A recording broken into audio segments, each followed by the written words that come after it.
welcome to today's meditation, and happy 4th of July. No matter how or if your family and your people celebrated today in whatever way that looks like for you, I hope that you have found just a little bit of stillness, a little bit of quiet, even here as the sun has gone down and we're spending these few minutes together. Probably all around us in our communities there are fireworks and there are celebrations happening, just to really commemorate what this day means. And so I'd like for us just to settle in, just right where you are. Just get to a place where you are physically comfortable. And once you're able to do that physically, then in an effort to bring our emotions and our mental parts of us to just as much stillness, let's close our eyes and just start to breathe nice and slow and deep. And I thought a lot about today, the last couple of times that I've shared meditation practices with you. I knew that this day was coming on the calendar. And even today, as we celebrate in the way that our family chooses to, I was just reflecting on this concept of freedom. I talked about it in my yoga classes over the last couple of days as well. And so I would just invite you, before we head into these few minutes that we have together, just picture in your mind what freedom looks like. And depending on how our military service really and truly touches your family's life, you're going to see that a little differently than those that maybe don't have such an intimate connection to it. But just what does freedom look like? If you have to give it a concrete face or image or visualization, what do you see when you picture freedom? And even if you're not from the United States and July the 4th is on a day that you commemorate, freedom is a concept that crosses all political boundaries, all cultures, all races, all generations. It's something that every human desires. And I would also propose that it is something that every human deserves. And however you pictured freedom in those first couple of minutes that we had, I'd like to shift our image internal, because there are freedoms or the lack of all around us on this globe, and there are things that are out of our control, and we know that. But within us, there are freedoms that we don't always exercise because maybe we don't realize that we have them. Maybe we don't realize how strong enough we are to actually rely on them. Or maybe we just need to be reminded that they are there. I always go back to that quote by Viktor Frankl when I think about freedom. This amazing Holocaust survivor who gave us these words that says, in between stimulus and response is a pause. And in that pause, I find freedom. Because in that pause is where I have the right to choose my response.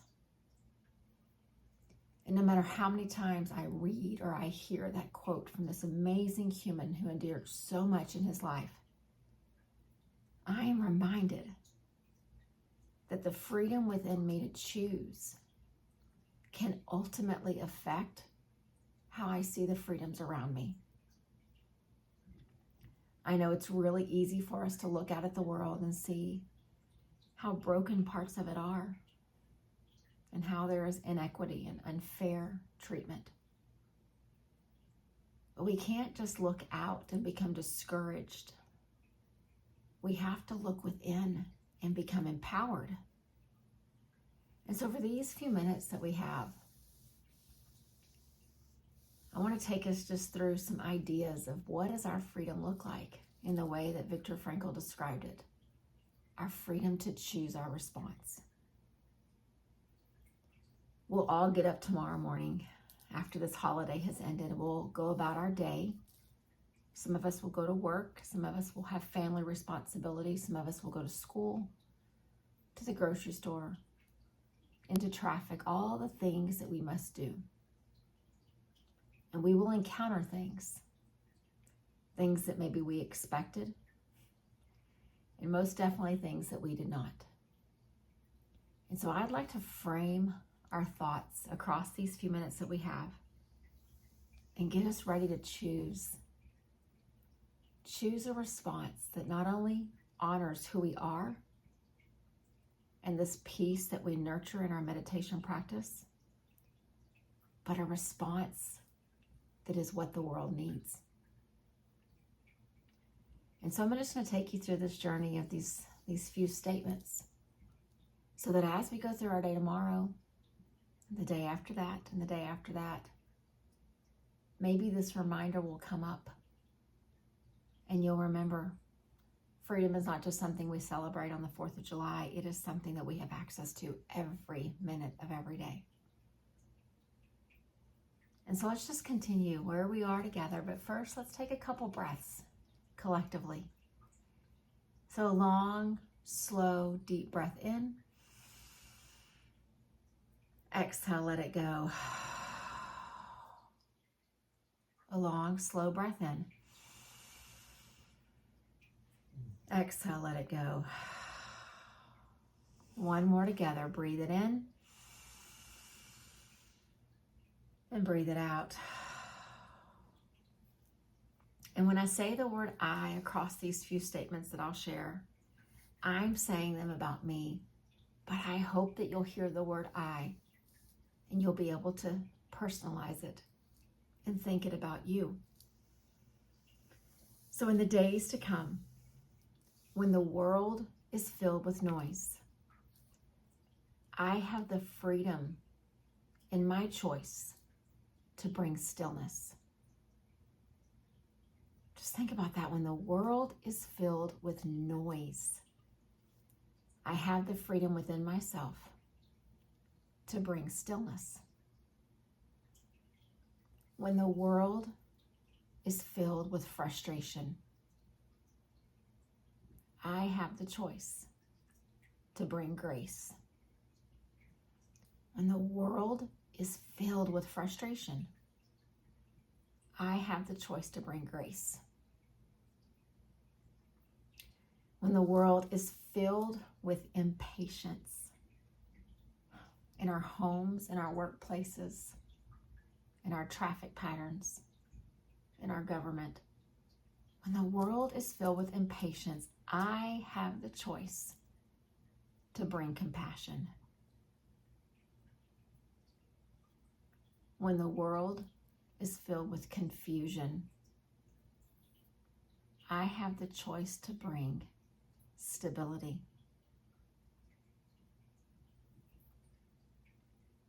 When the world seems like it's filled with brokenness, I have the choice to bring a belief in healing. And when the world is filled with suffering, close to us and far away, I have the choice to bring peace. And finally, when the world is filled with chaos, as it so often seems to be, I have the choice within me, my freedom, that I can bring a reminder to breathe. And so just think about that for these next few minutes that we have. It's so easy for us to see the stuff the world is filled with, the noise, the frustrations, the impatience, the confusion, the brokenness, the suffering, and the chaos. And for some of you, I know you experience those things very close to you. You experience them in your home, in your relationships, in your workplace. And for others, we see them on the news. We see them in places that seem really far away, on the faces of people that we don't even know. But no matter how those things are manifesting for you, personally, globally, a little bit of both, the one thing that is consistent is for as much as we are free to show up for these minutes and pause and breathe and find stillness, we also have the freedom to choose something different. We don't have to choose to be part of the noise. We don't have to choose to give into the frustrations, but rather we have the choice to bring stillness, grace, compassion, stability, a belief in healing, peace, and a reminder to breathe. And I have to trust that my living out those things, the grace and the compassion and the breath, can impact those that cross my path. And I hope that you choose to believe as well that for those that cross your path, when you choose to bring grace and compassion and reminders to breathe, you will impact them. And that is the only way all the broken parts of the world will truly ever begin to heal. They won't heal around a conference table in a government office. They won't heal on a battlefield. They will heal one human to another, bringing peace and calm and stillness and grace. And then when we fill others up with those things, then they have the capacity within themselves to bring that when they encounter frustration and chaos and noise. And so it goes. It starts with us. It moves into our personal relationships and our families. It begins to transform our workplaces, and eventually it begins to impact our world. And while on this day, July the 4th, I am proud to be an American. Even with all the parts that we get wrong, I am proud. But even more than that, I am proud to be part of humanity, connected to people that I don't even know their names, nor can I speak their language. But I breathe the same air that they breathe, and they breathe the same air that I breathe. And so let's just sit for these last couple of minutes that we've got together and just feel the power of that.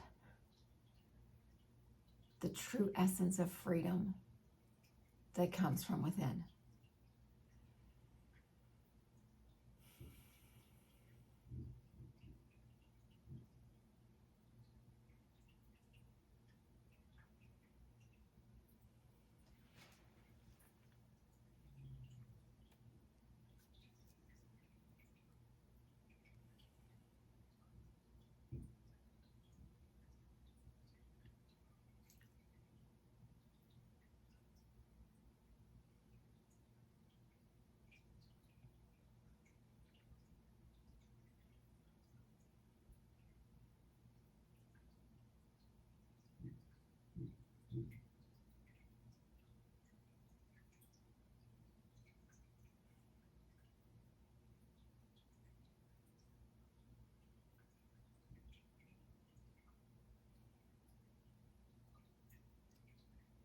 As we prepare to close our time together and head back out into our lives, checking things off our list, doing things that we need to do, preparing for new tasks tomorrow and the days after that. I'd like us just to end our time, if you feel comfortable, just bring your hands and put them right on top of your heart. Just cover your heart with one and cover the other hand with the other hand. And just know the freedom to make these choices that are different than what the world is offering come from right here. You take it with you everywhere you go. You choose things in your life to fill you up, just like your meditation practice does, your yoga practice, your devotional time, whatever these things look like for you. Keep doing things to invest in you and fill your cup so that when the chaos and the noise and the frustration are out there, we'll make a choice from something right in here. It is an honor to walk this path with you, knowing that one by one, we truly are transforming this world.